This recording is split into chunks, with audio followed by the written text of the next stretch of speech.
Salam damai dan sejahtera bagi kita semua.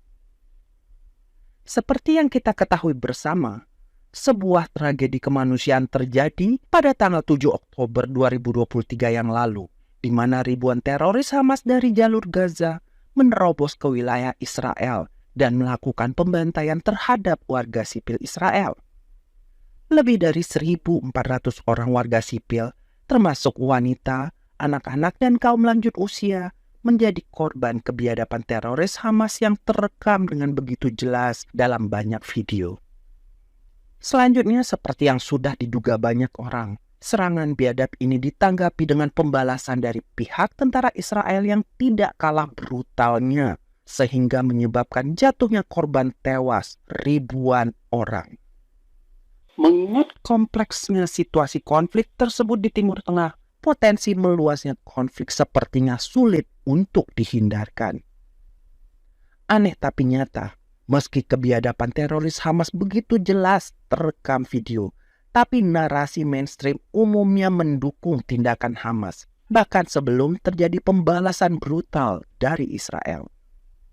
Dukungan sepihak itu termasuk dilakukan oleh Presiden Jokowi yang secara sembrono mengutuk Israel atas serangan terhadap sebuah rumah sakit di Gaza, sekalipun tidak ada bukti bahwa serangan itu dilakukan oleh Israel. Sebaliknya, Presiden Jokowi sama sekali tidak berkomentar terhadap serangan biadab Hamas pada tanggal 7 Oktober yang menjadi awal tragedi perang tersebut. Ini standar ganda yang tidak adil, tapi nyata. Umumnya mereka yang cenderung mendukung Palestina beranggapan bahwa Palestina adalah bangsa yang tertindas. Mereka sedang berjuang untuk memperoleh kemerdekaan dari Israel yang telah merebut dan menjajah tanah nenek moyang mereka dengan bantuan negara-negara barat. Maka apapun yang dilakukan Palestina, termasuk Hamas, adalah bagian dari perjuangan yang harus didukung. Sementara apapun yang dilakukan oleh Israel adalah upaya penindasan yang harus ditentang. Tapi benarkah faktanya demikian? Atau ini hanya narasi propaganda Palestina untuk mencari dukungan? Dr. Edward Said, seorang intelektual Amerika Serikat keturunan Arab Palestina, mengatakan bahwa akar permasalahannya adalah adanya dua bangsa yang sama-sama mengklaim tanah Palestina sebagai milik mereka. Jadi siapakah yang benar? Tanah itu milik bangsa Israel atau milik bangsa Palestina? Mari kita cek faktanya. Dokumen tertua yang mencatat kepemilikan tanah tersebut adalah Alkitab. Inilah sabda Tuhan kepada Abraham yang dicatat dalam Alkitab.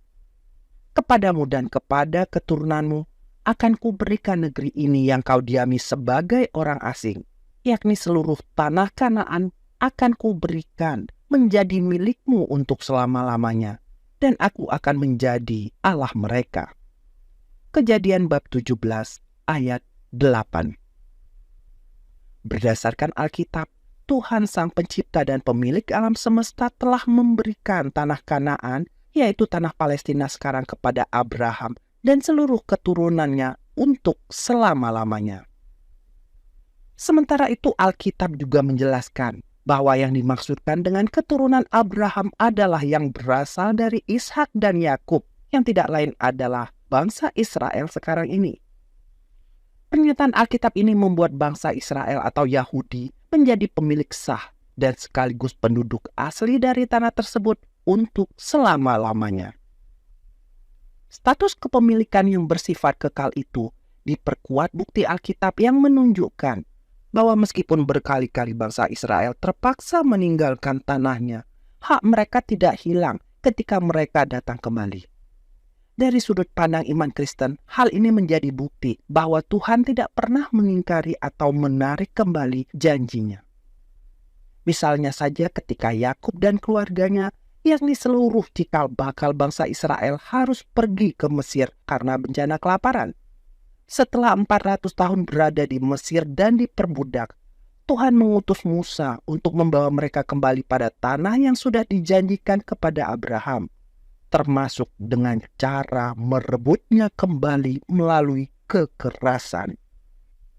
Begitu juga ketika kerajaan Babel menaklukkan tanah mereka dan sebagian besar bangsa Israel dibuang ke tanah Babel di abad 6 sebelum Masehi.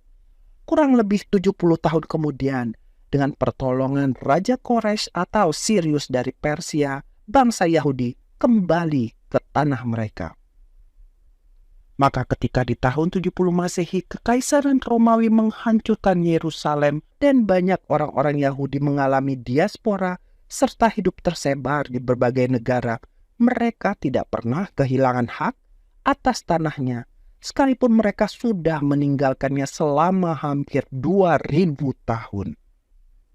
Apalagi sesungguhnya sejak terjadi diaspora, selalu ada orang-orang Yahudi yang tetap tinggal di tanah tersebut. Bandingkan situasi ini dengan keadaan bangsa Israel selama 400 tahun di Mesir.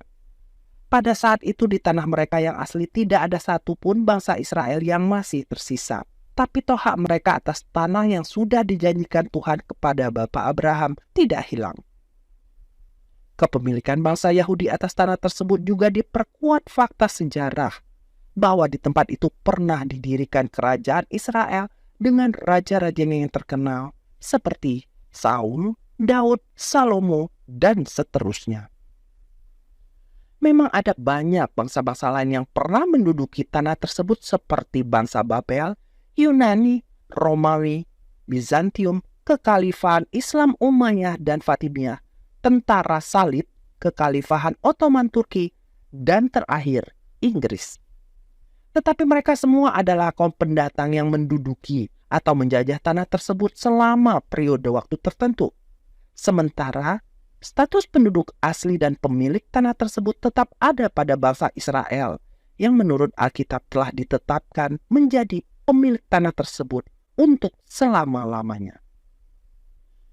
Jadi berdasarkan bukti dokumen tertua yang kebenarannya diakui lebih dari 2 miliar orang, yaitu Alkitab, serta berdasarkan fakta sejarah, tanah tersebut memang milik bangsa Yahudi. Lalu bagaimana dengan bangsa Palestina yang namanya sama dengan tanah yang dipersengketakan? Yang perlu kita ketahui, tanah yang kini bernama Palestina sebelumnya bernama Tanah Yudea. Ketika pemberontakan Bar Kokhba di tahun 135 Masehi berhasil ditumpas, Kekaisaran Romawi mengubah nama Tanah Yudea menjadi Provinsi Syria Palestina. Nama Palestina yang dalam sejarah merupakan salah satu musuh bangsa Yahudi, yaitu orang-orang Filistin, sengaja digunakan dengan maksud untuk memutus hubungan kultur dan sejarah bangsa Yahudi dengan tanah asal mereka. Itulah asal mula nama Tanah Palestina. Lalu, dari mana asalnya bangsa Palestina? Untuk memperkuat klaim mereka atas tanah Palestina, beberapa orang Palestina mengatakan bahwa mereka adalah keturunan bangsa Kanaan yang sudah ada di tanah tersebut sejak 5.000 tahun lalu. Ini tentu saja klaim yang tidak dapat diterima karena bangsa Kanaan sudah lama punah dan sebagian sudah terasimilasi dengan bangsa Yahudi. Ada lagi yang mengklaim bahwa mereka adalah keturunan orang-orang Filistin yang disebut dalam Alkitab.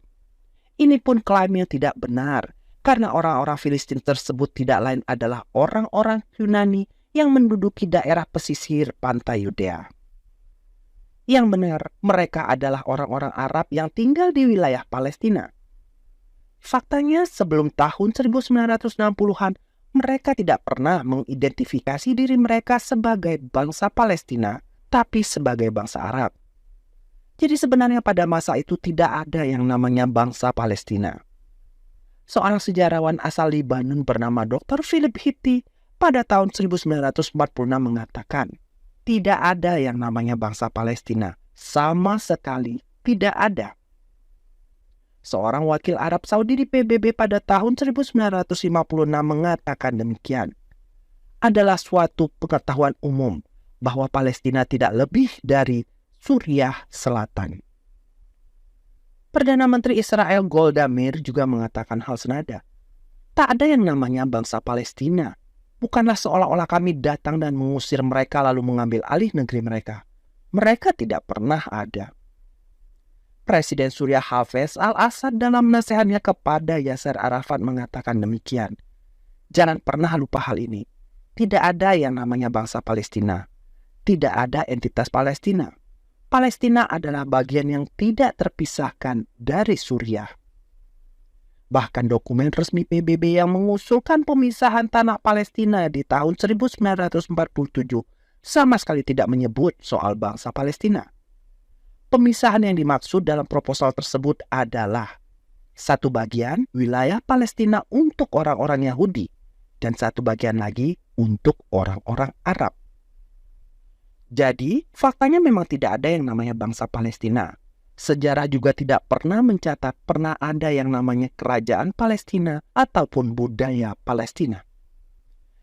Narasi tentang bangsa Palestina baru muncul ketika Yasser Arafat mendirikan PLO pada tahun 1964 yang tujuan utamanya adalah untuk memusnahkan negara Israel dan menggantinya dengan negara Palestina.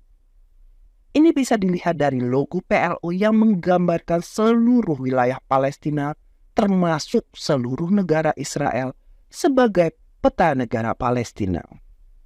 Jadi bangsa Palestina sebenarnya adalah bangsa fiktif yang sengaja diciptakan untuk memusnahkan negara Israel dan menggantinya dengan negara Palestina merdeka. Nah, sekarang kita sampai pada kesimpulan menarik yang berlawanan dengan narasi mainstream. Pemilik sesungguhnya dari tanah Palestina berdasarkan dokumen tertua yang ada yaitu Alkitab adalah bangsa Yahudi. Dan dengan kemerdekaan negara Israel pada tahun 1948, maka kepemilikan itu juga sudah diakui secara sah menurut hukum internasional. Sementara itu mereka yang menyebut dirinya sebagai bangsa Palestina tidak lebih dari bangsa Arab yang awalnya menduduki wilayah tersebut sebagai kaum pendatang ataupun penjajah. Meskipun mereka telah berabad-abad mendiami wilayah tersebut, tidak berarti status mereka berubah menjadi penduduk asli.